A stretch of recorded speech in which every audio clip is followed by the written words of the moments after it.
Enfim, o Bolsonaro bateu o martelo e já tem um nome definido.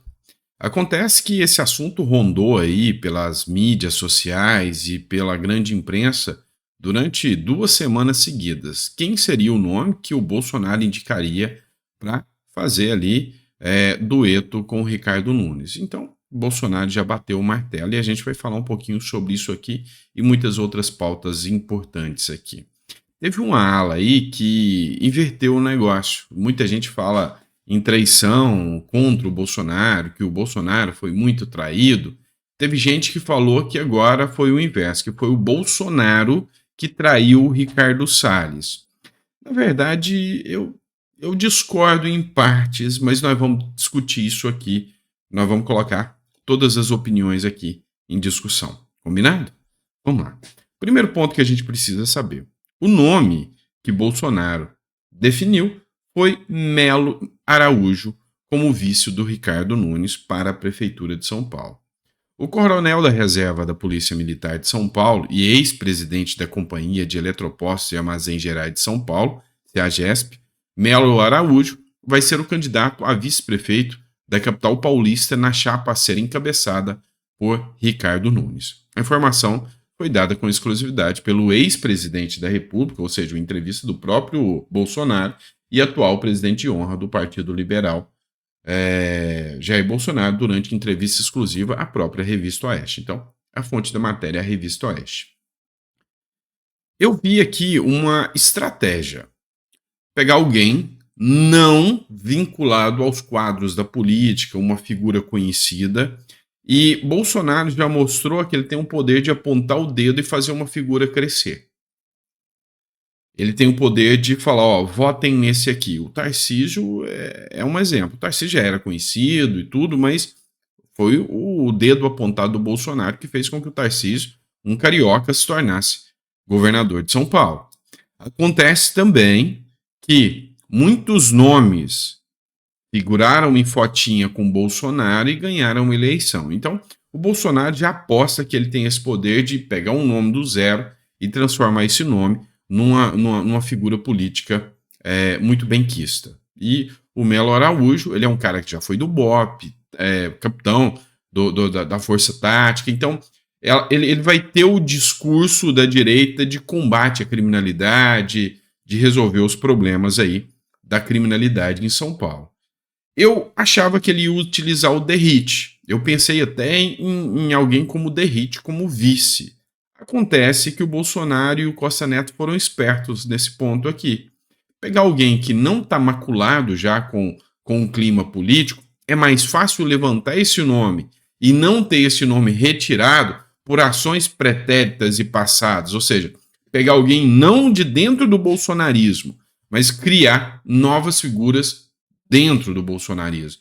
Porque essas figuras anteriores vão ser como o Ramagem, vão ser como o Carlos Bolsonaro, eles, sabe, tem fatos do passado que eles vão utilizar isso para eliminar essas pessoas. O caso do Jordi. Então, acho que a aposta é certa. Agora, uma fala do Bolsonaro, e principalmente uma matéria sensacionalista como essa aqui, fez com que muitas pessoas indagassem. Bolsonaro diz que Salles é página virada e indica vice para Ricardo Nunes. Então muita gente pensou, não, mas peraí, foi uma puta traição do Bolsonaro em relação ao Ricardo Salles. Tá? Foi horrível, porque o Ricardo Salles teve ali do lado do Bolsonaro, sempre foi um fiel escudeiro do Bolsonaro, teve durante o ministério, nunca traiu o Bolsonaro, teve ali, e na hora que o Ricardo Salles queria ser o candidato a prefeito, o Bolsonaro chuta ele e ainda fala, não, você é página virada? Não foi bem assim que aconteceu. Então, vamos entender, tá? Eu sei que o Bolsonaro às vezes fala umas coisas meio sem noção, mas não foi bem assim que aconteceu. E a gente precisa tentar trabalhar com o máximo da verdade aqui, ó. Em relação ao Ricardo Salles, o Bolsonaro elogiou bastante o Salles. Ó, Bolsonaro também admitiu que sua preferência sempre foi pela candidatura do deputado federal Ricardo Salles, que foi seu ministro de Meio Ambiente, mas que cedeu aos apelos de Valdemar por Salles. Não teria sucesso, porque Salles não teria sucesso para derrotar o psolista Guilherme Boulos.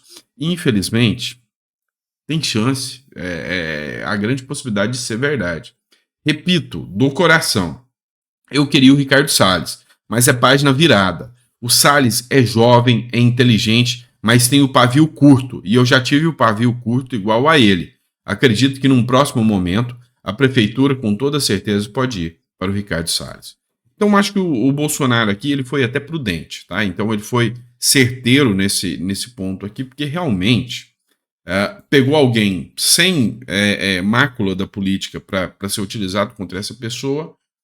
Apostar em Ricardo Salles seria um risco muito alto para Boulos ter a maior capital do país, e isso tudo seria, sabe, uma base de campanha toda para a esquerda em 2024, em 2026. Então, assim, apesar de não gostar nem um pouco dessa situação, parece ser acertada a medida tomada pelos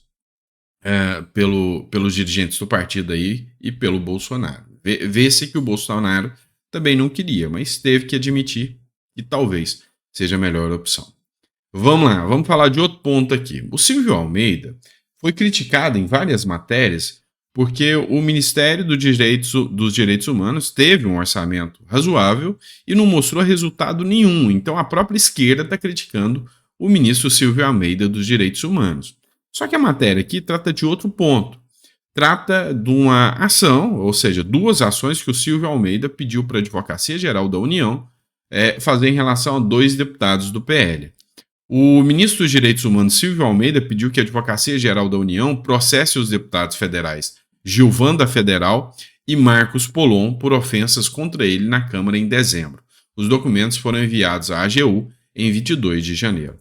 Então, eles querem que, por ofensas a ele, a ministro, a AGU vá agir e atuar processando o Marcos Polon e o Gilvanda Federal. Teve uma discussão acalorada entre todos ali, tanto é que a sessão teve que acabar, e agora o ministro dos Direitos Humanos pede que a própria Advocacia Geral da União processe os dois, sabe?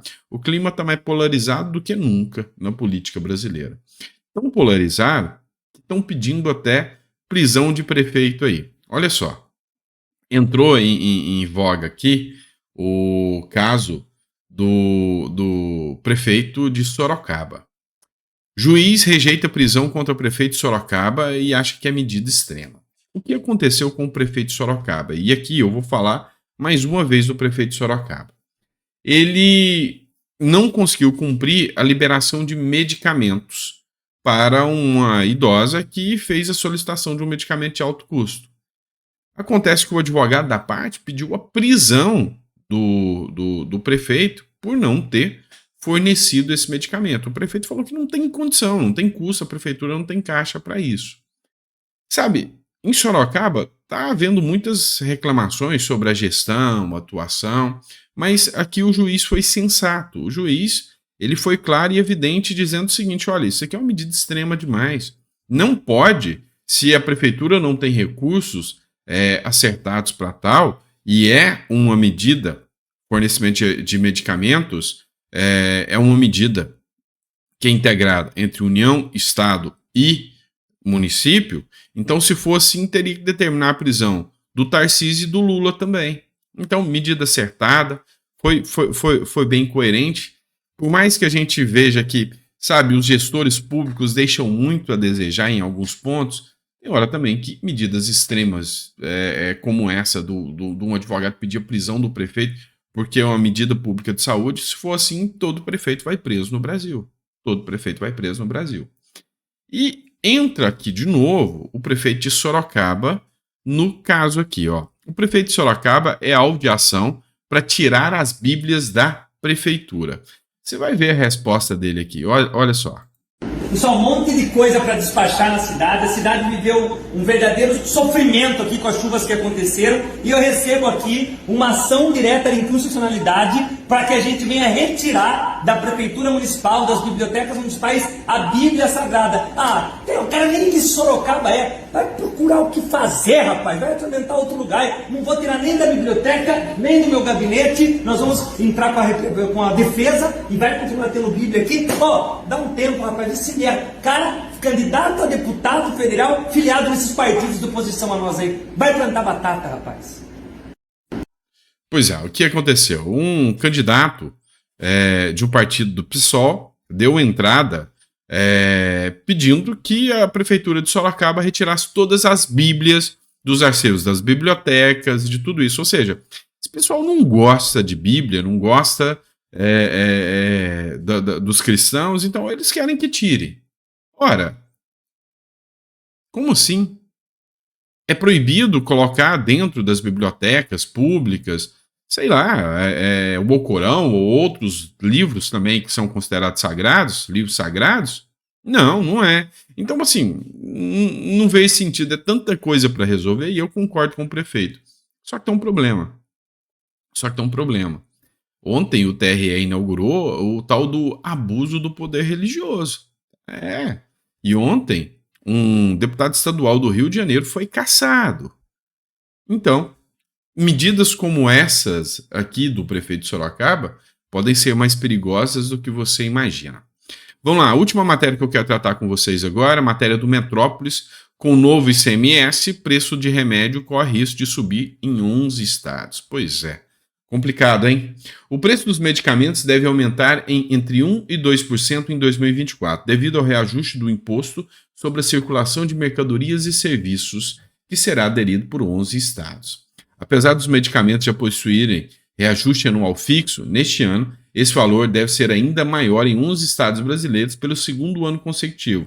O imposto terá alta na Bahia, no Paraná e no Tocantins. A correção também entrará em vigor no Ceará, no Distrito Federal, Goiás, Paraíba, Pernambuco, Rio de Janeiro e Rondônia. A carga tributária brasileira sobre remédios chega a ser 6 vezes maior do que a média mundial, segundo a Associação Brasileira de Redes de Farmácia e Drogarias. A justificativa para o reajuste do imposto é a queda na arrecadação, já que, de acordo com o Comitê Nacional de Secretários de Fazenda e Finanças, Receita e Tributação do Estado, cerca de 109 bilhões foram perdidos por mudança na cobrança do imposto.